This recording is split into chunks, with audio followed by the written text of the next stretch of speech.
I'll tell you right from the start, I had this feeling of guilt too. The decision was made, and afterwards, I just sat there quietly with myself. It wasn't the medicine that bothered me, not the cost, but her. The little soul looking at me, without knowing what I had just decided. This moment is part of Spaying, and almost nobody talks about it. That's exactly why I'm here today. Not for the medicine, you already know that. But for the other side, the emotional one, the one you overthink alone at night. What does your cat really experience before the procedure, afterwards, in the weeks to follow? And how does that really differ, your giving and what she actually needs? Let me start with a truth that genuinely surprised me back then. Your cat doesn't know the word spaying. She has no expectations about it. No thoughts like, I wanted to have kittens, and now you're taking that away from me.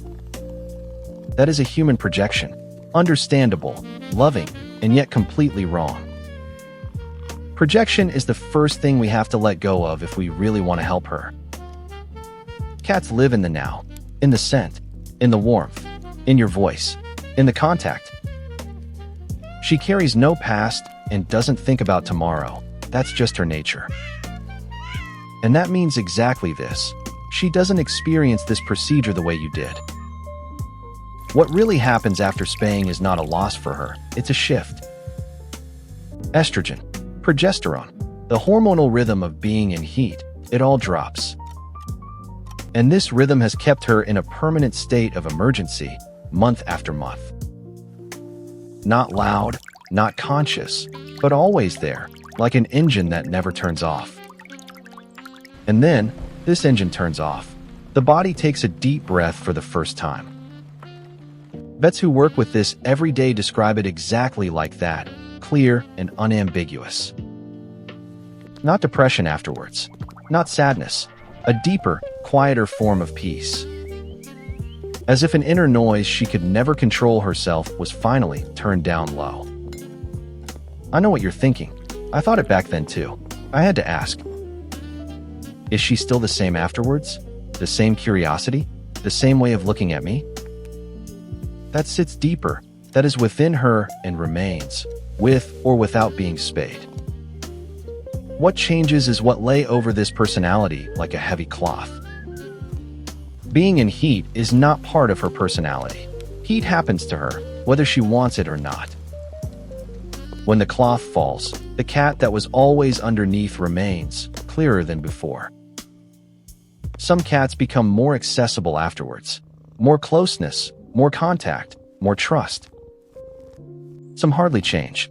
The curiosity stays, the charm stays, only the pressure is gone. This is not theory, it's what owners report daily when you ask them. It's not just about what she experiences, but about what you radiate. Cats measure energy, not words, not intentions, just energy. Always. If you are anxious, that transfers. If you feel guilty, that does too. That's not an accusation. That is pure biology. The limbic system reacts to you. And your energy in the days after the procedure is the loudest signal she receives. What she needs is not your despair, not your exaggerated pity. What she needs is normality, your calm, familiar presence, nothing more. The food at the same time, the hand that strokes her just like always, your voice like always. Normality is not a trivial concept for cats. It is safety. It is home. If you try to compensate for your conscience with overprotective behavior, she feels it. Not as love, as instability, as something that feels different than usual. I say this deliberately.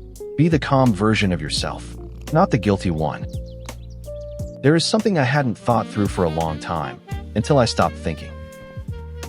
That sounds simple, but from the inside, it doesn't feel simple at all. It feels like a betrayal. I know that feeling. It sat in my stomach for weeks. Then someone asked me a single question that changed everything. What are you actually taking away from her? Describe it really concretely. I thought about it, long, very long, and I couldn't answer it. because what I thought I was taking away didn't actually belong to her in reality.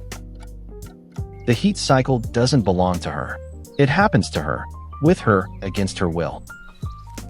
The crying, the restlessness, the search for a way out, that is not her will. That is a survival mechanism that is older than the domestic cat itself. And you, by stopping this mechanism, are giving her something back. Her peace, her equanimity, the ability to simply be without being driven. That sounds huge, but vets observe it daily, over and over again. I have to tell you about a moment that stays with me to this day. Really. It was 3 days after the procedure. She lay on her favorite blanket, calm, recovered. And then she started purring, quietly at first, then louder, without pausing. I sat next to her and thought, she isn't purring despite the procedure.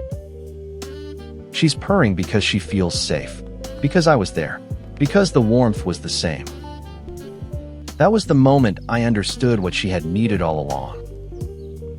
Not pity, not perfection, just my calm, reliable presence, daily. But here is something most people never think through to the end when they have to decide. What would have happened if you hadn't made the decision, concretely, for her body? Quite a few vets report the same thing. Unspayed cats carry risks with them. Uterine infections, hormone-related cysts, tumors, they build up silently. Every heat without pregnancy creates tension in a system designed for reproduction. That adds up, silently, invisibly, over years, until something cannot be undone. You don't see these risks when you sit next to her and watch her sleep peacefully. But vets see them, in blood tests, x-rays, surgeries that were entirely preventable. And you, with your decision, have ensured that she will never experience that. That is one of the most concrete things you have done for her. Don't forget that. Do you remember the feeling of guilt from the beginning? Look at it differently now. Where does the guilt really come from? From the fear of inflicting pain on her. The procedure takes minutes. The anesthesia is precise. The pain is short and treatable. From the feeling of taking something away from her, you are taking away a biological mechanism. Not a part of her soul, not her ability to feel, just a process that burdened her. Or from the fear that you might have made the wrong decision. You made the most informed decision you could make in that moment. With the knowledge you had, with the care you mustered, that is what counts. This guilt doesn't show that you were wrong, it shows that you take it seriously. And that, exactly that, makes the difference between a good and an indifferent owner. I wonder if we should ask ourselves such questions more often, even when everything is fine. What does she need right now? What does she give me? And what do I really give her back? Responsibility is not a one-time moment. It is a daily, unspectacular decision. Exactly what you have been doing these past few weeks, every day, without much fuss. Tonight, when she comes and lies down next to you, really look at her. Not with guilt, not with the question of whether you were right. Look at her the way she looks at you, when she thinks you're not currently watching her. In that look, there is no demand, no judgment, no expectation. Only trust, the same trust she has given you from the very beginning. And ask yourself, if she could speak, what would she really say to you tonight? I believe the answer isn't romantic. It is simple, honest, and complete. She would say, "You are still here, just like yesterday, just like always." That is enough.